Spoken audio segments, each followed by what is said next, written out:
ഈ ബജറ്റിനെതിരെയോ ഈ സർക്കാരിനെതിരെയോ അല്ല എന്ന് ഞാൻ പൂർണ്ണമായി വിശ്വസിക്കുന്നു. അദ്ദേഹം പറഞ്ഞ കാര്യങ്ങൾ കഴിഞ്ഞ സർക്കാരിനെതിരെയും കഴിഞ്ഞ ബജറ്റിനെതിരെയായിട്ടുമാണ്. കാരണം ഈ ബജറ്റിൽ ഞാൻ പറഞ്ഞല്ലോ 1533 കോടി രൂപ കുറച്ചു അല്ലേ. 2025-26 ബജറ്റിൽ അന്നത്തെ സർക്കാർ വച്ചിരുന്ന തുകയുടെ എത്രയാ കുറച്ചത്? മൂന്നാം ഗഡു കൊടുത്തില്ല. എത്രയാ മൂന്നാം ഗഡു? 2150 കോടി രൂപ കൊടുക്കാതെ പോയവരാണ് നിങ്ങൾ. എന്നിട്ട് 2150 കോടി രൂപ കൊടുക്കാതെ ഭരണം വിട്ടുപോയ ആളുകൾ 1533 കോടി രൂപ പ്ലാനിൽ കുറച്ചതിനെ ചോദ്യം ചെയ്യാൻ എന്തൊരു തമാശയാണ്. തദ്ദേശ സ്ഥാപനങ്ങളുടെ വിഹിതം കുറച്ചതുമായി ബന്ധപ്പെട്ട് സഭയിൽ കത്തിക്കയറാൻ നോക്കിയതാണ് മുൻ മന്ത്രി ജി അനിൽകുമാർ.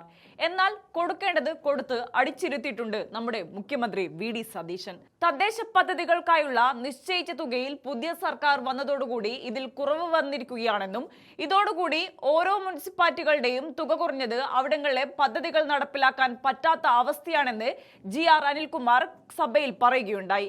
എന്നാൽ ശാന്തനായ എല്ലാം കേട്ടിരുന്ന മുഖ്യമന്ത്രിക്ക് കൃത്യമായ മറുപടി ഉണ്ടായിരുന്നു പറയാൻ. അതും കഴിഞ്ഞ സർക്കാരിനെ പ്രതിക്കൂട്ടിലാക്കുന്നത്. ജി അനിൽകുമാർ പറഞ്ഞ കാര്യങ്ങൾ ഈ സർക്കാരിനെതിരെയോ ഈ ബജറ്റിനെതിരെയോ അല്ല. അദ്ദേഹം പറഞ്ഞ കാര്യങ്ങൾ കഴിഞ്ഞ സർക്കാരിനെതിരെയും കഴിഞ്ഞ ബജറ്റിനെതിരെയുമാണ്.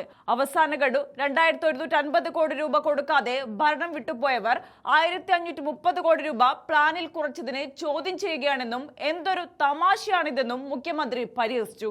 കൂടാതെ അവസാന ഗഡു കൊടുക്കേണ്ടിയിരുന്നത് ഡിസംബറിലായിരുന്നെന്നും നിങ്ങളുടെ ബജറ്റിലെ പാളിച്ചുകൊണ്ട് നിങ്ങളുടെ പ്ലാനിംഗ് പിഴവ് കൊണ്ട് ഞങ്ങൾക്ക് 1533 കോടി രൂപ കുറയ്ക്കേണ്ടി വന്നതിനെയാണ് നിങ്ങൾ വിമർശിക്കുന്നതെന്നും മുഖ്യമന്ത്രി സഭയിൽ ആഞ്ഞടിച്ചു. ഇതോടെ സഭയിൽ ചൂളിപ്പോവുകയാണ് GR അനിൽകുമാർ. ദൃശ്യങ്ങളൊന്ന് കാണാം. ബഡ്ജറ്റിലും തുടർന്നു. ഇതിൽ തദ്ദേശ പദ്ധതി വിഹിതമായി 10,189 കോടി രൂപയാണ് നിശ്ചയിച്ചിരുന്നത് സാർ. എന്നാൽ പുതിയ സർക്കാരിന്റെ വരവോടെ ഇതിൽ കുറവ് വന്നിരിക്കുകയാണ്. 2026-27 പുതുക്കിയ സംസ്ഥാന പ്ലാനിൽ തദ്ദേശ സ്ഥാപനങ്ങൾക്കുള്ള വിഹിതം 8655.45 കോടിയായിട്ടാണ് വെട്ടിക്കുറച്ചത്. ഇത് ഏകദേശം ഇവിടെ മുഖ്യമന്ത്രി പറഞ്ഞ പോലെ 1535.5 കോടിയുടെ കുറവാണ് സാർ. മാത്രമല്ല 2025-26 പുതുക്കിയ കണക്കുകളുമായി താരതമ്യം ചെയ്യുമ്പോൾ 38.2% വലിയൊരു ഇടിവാണ് ഉണ്ടായിട്ടുള്ളത്. സർ, കഴിഞ്ഞ ധനകാര്യമന്ത്രി അവതരിപ്പിച്ച അവസാന ബഡ്ജറ്റ് സംസ്ഥാന ധനകാര്യ കമ്മീഷന്റെ നിർദ്ദേശങ്ങൾക്ക് അനുഭാവപൂർവമായ നിലപാടാണ് സ്വീകരിച്ചത്. തദ്ദേശ സ്ഥാപനങ്ങൾക്കുള്ള general purpose fund, maintenance fund എന്നിവ ഉയർത്തുകയും പ്രാദേശിക സർക്കാരുകൾക്കുള്ള വികസന ഫണ്ട് 11.6% വർദ്ധിപ്പിക്കുകയും ചെയ്തിരുന്നു സർ. തദ്ദേശ സ്ഥാപനങ്ങളുടെ വരുമാനം വർദ്ധിപ്പിക്കാൻ local government board of finance സ്ഥാപിക്കുക എന്ന സുപ്രധാന തീരുമാനവും കഴിഞ്ഞ ബഡ്ജറ്റിൽ നിർദ്ദേശിച്ചിരുന്നു സർ.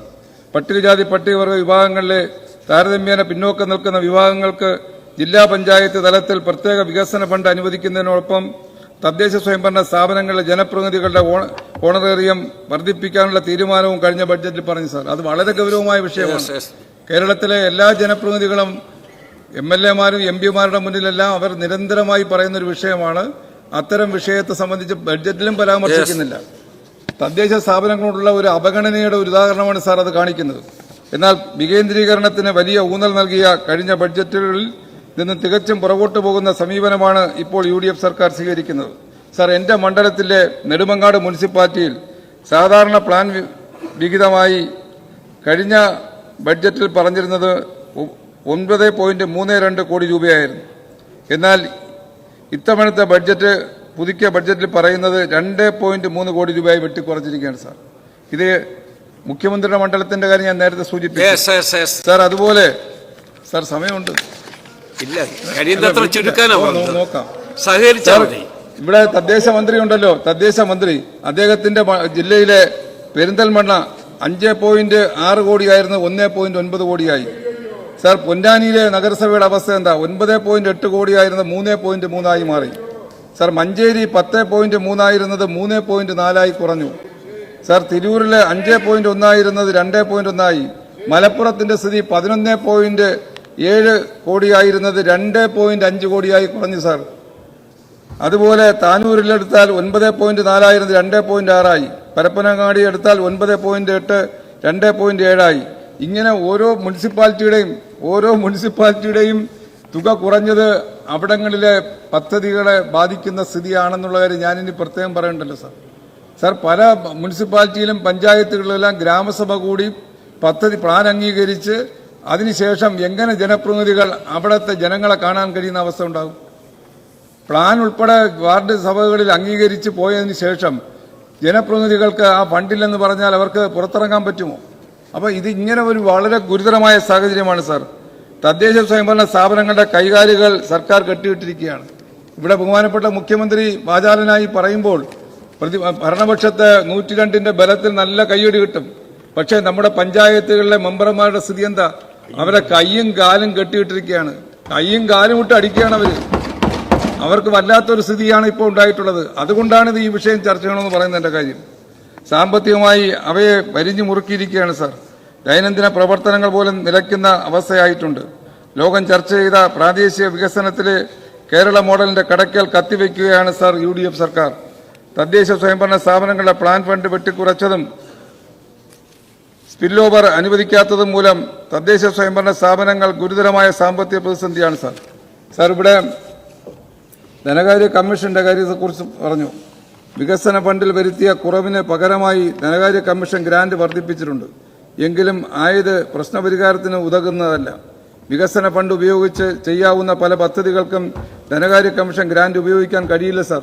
ധനകാര്യ കമ്മീഷൻ ഗ്രാന്റ് ട്രേഡ് ഫണ്ട്, അൺട്രേഡ് ഫണ്ട് എന്നിങ്ങനെ 2 കമ്പോണന്റ് ആയിട്ടാണ് നൽകുന്നത്.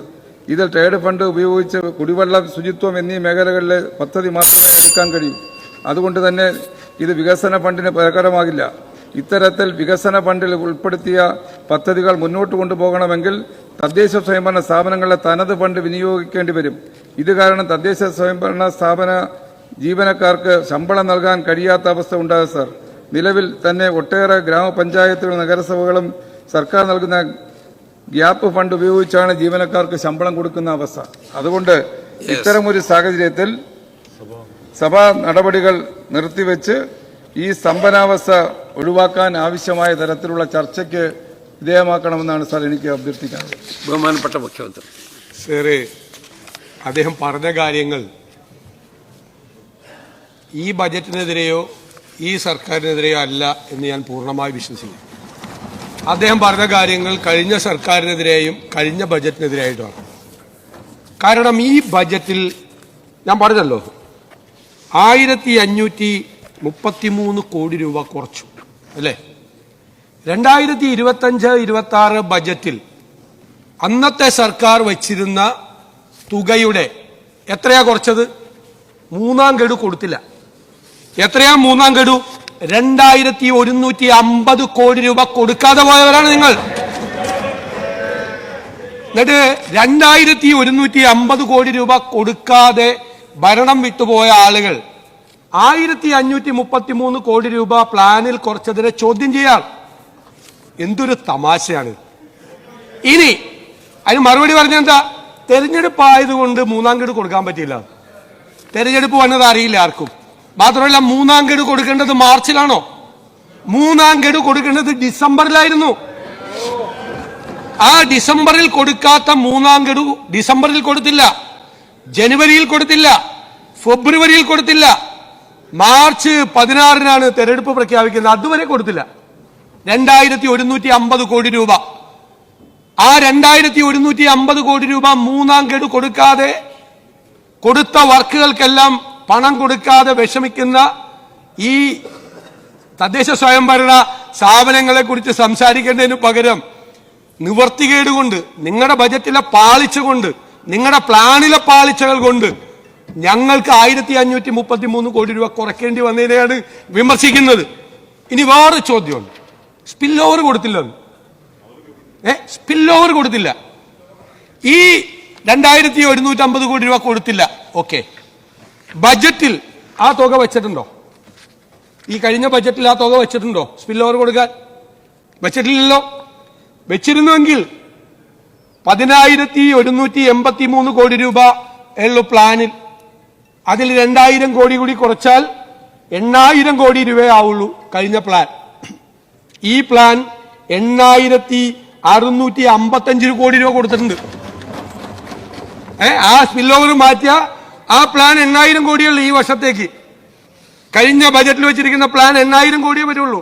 2150 കോടി കുറച്ചാൽ അതിനേക്കാൾ കൂടുതൽ തുക 8655 കോടി കൊടുത്തിട്ടുണ്ട്. ഇനി ഈ സർക്കാർ വന്നില്ല എന്നൊന്ന് സങ്കല്പിക്കുക, കുറച്ചേരത്തേക്ക് ഒരു സന്തോഷം കിട്ടുമല്ലോ. ആ സർക്കാരിന്റെ ബജറ്റ് തുടരുകയാണെന്ന് വിചാരിക്കുക, അല്ലല്ല ഒന്ന് സങ്കല്പിക്കുക. ആ സർക്കാർ തുടരുകയാണെന്ന് വെക്കുക, തീർച്ചയായിട്ടും ഈ വർഷം ഒരു പുതിയ ബജറ്റ് ഉണ്ടാവില്ല. ആ ബജറ്റ് നടപ്പാക്കിയിരുന്നുവെങ്കിൽ, അതായത് 10189 കോടി രൂപ ലോക്കൽ ബോഡിക്ക് അനുവദിച്ച ആ പ്ലാൻ ഈ വർഷം നടപ്പാക്കിയിരുന്നുവെങ്കിൽ, ഈ വർഷം ആ പ്ലാൻ 35,000 കോടി രൂപയുടെ ആ പ്ലാൻ നടപ്പാക്കി വരുമ്പോൾ 20,000 കോടി ഇല്ല. അപ്പൊ എത്ര കുറയ്ക്കേണ്ടി വരുമായിരുന്നു അറിയാമോ? 57% തുക കുറയ്ക്കേണ്ടി വരുമായിരുന്നു. ആ ബജറ്റാണ്, ആ പ്ലാനാണ് നടപ്പാക്കിയെങ്കിൽ 57% എന്ന് പറഞ്ഞാൽ എത്രയാണെന്നറിയാമോ? 5750 കോടി രൂപ. ഇവർ നീക്കിവെച്ച 10,000 കോടി രൂപയുടെ 5750 കോടി രൂപ നടപ്പാക്കാതെ പ്ലാൻ കട്ട് നടപ്പാക്കേണ്ട ഗതികേടിൽ ആ ഗവൺമെന്റ് ഉണ്ടാവുമായിരുന്നു. 5750 കോടി രൂപ പോയതിന് ഞങ്ങൾ പറഞ്ഞിട്ട് പൊതുസമൂഹത്തോടും നിയമസഭയോടും എല്ലാവരോടും പറഞ്ഞ് കാര്യം ബോധ്യപ്പെടുത്തി 1533 കോടി കുറച്ചതാണ്. എന്തൊരു നിങ്ങൾ തന്നെ ഞാൻ പറഞ്ഞാൽ ഇങ്ങോട്ട് വിരൽ ചൂണ്ടുമ്പോൾ 4 വിരലും നെഞ്ചിന്റെ അകത്തോട്ടാണ് കയറിപ്പോണത്. നെഞ്ചിന്റെ അകത്തോട്ട് കയറിപ്പോവാ. പിന്നെ ഇപ്പൊ പറഞ്ഞു പട്ടികവർഗക്കാരുടെ പ്രശ്നം പറഞ്ഞു. ഒരു ബജറ്റിൽ, കഴിഞ്ഞ ബജറ്റിൽ പ്ലാൻ കട്ട് എത്രയെന്നറിയാമോ? പ്ലാൻ കട്ട് 500 കോടി SC-യുടെ നിങ്ങളുടെ ഗവൺമെന്റ് അങ്ങുകൂടി അവതരിപ്പിച്ച അങ്ങുകൂടി മന്ത്രിയായിരുന്ന മന്ത്രിസഭ പ്ലാൻ കട്ട് SC-യുടെ ഏർപ്പെടുത്തിയത് 500 കോടി, ST-യുടെ 112 കോടി. ഇതെല്ലാം പറഞ്ഞിട്ടാണ് ഇത് വരുന്നത്.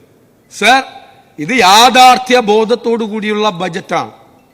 നമുക്ക് അത്രയും നമ്മുടെ കയ്യിൽ പൈസയുള്ള ഒരു ഇഷ്യൂ ഉണ്ട്, ഒരു വിഷയമുണ്ട്. ഞാനത് പറയാം. എന്താ വിഷയം എന്ന് വെച്ച് കഴിഞ്ഞാൽ, ഈ 16ാം ധനകാര്യ കമ്മീഷന്റെ ശുപാർശ പ്രകാരം ഈ റൂറൽ ലോക്കൽ ബോഡികൾക്കുള്ള ഗ്രാന്റ് കുറവാണ്. റൂറൽ ലോക്കൽ ബോഡികൾക്കുള്ള മറ്റേ അർബൻ ലോക്കൽ ബോഡികൾക്കുള്ള ഗ്രാന്റ് കൂടുതലായിട്ടാണ് അവർ വെച്ചിരിക്കുന്നത്. അതായത് അവര് റൂറൽ ലോക്കൽ ബോഡിക്ക് 405 കോടി രൂപയും അർബൻ ലോക്കൽ ബോഡിക്ക് 2145 കോടി രൂപയാണ് ഈ വർഷത്തെ വകയിരുത്തൽ. നമുക്ക് കേരളത്തിലെ 83% പ്രദേശവും അർബൻ ഏരിയ ആണെന്ന് പറഞ്ഞിട്ടുള്ള ഒരു തെറ്റായ കണക്കാണ് നമ്മുടെ 16ാം ധനകാര്യ കമ്മീഷൻ വെച്ചിരിക്കുന്നത്. അത് വെച്ചിട്ട് നമുക്ക് റൂറൽ ലോക്കൽ ബോഡിക്ക്, അതായത് പഞ്ചായത്തുകൾക്ക് നമുക്ക് 405 കോടിയെ കൊടുക്കാൻ പറ്റുള്ളൂ. 2145 അർബന് കൊടുക്കണം. അത് ഇംബാലൻസ് ആവും കേരളത്തിൽ. നമ്മൾ എന്ത് ചെയ്തു? പ്രാദേശിക സർക്കാരുകൾക്കുള്ള സാധാരണ വിഹിതത്തിൽ നിന്നും 300 കോടി രൂപ മാത്രം മുനിസിപ്പാലിറ്റികൾക്കും മുനിസിപ്പൽ കോർപ്പറേഷനുകൾക്കും ജനസംഖ്യാടിസ്ഥാനത്തിൽ വിഹിതം വയ്ക്കുകയും ബാക്കി തുക മുഴുവനായി 70:15:15 എന്ന അനുപാതത്തിൽ ഗ്രാമപഞ്ചായത്തുകൾക്കും ബ്ലോക്ക് പഞ്ചായത്തുകൾക്കും ജില്ലാ പഞ്ചായത്തുകൾക്കും വകയിരുത്തുന്നു. തുകയുടെ കാര്യത്തിലല്ല പ്രശ്നം. ഈ ധനകാര്യ കമ്മീഷന്റെ പൈസ വരുമ്പോൾ അത് ടൈഡ് ഫണ്ടാണ്. നമ്മൾ കൊടുക്കുന്നത് പ്ലാനിൽ അൺടൈഡാണ്.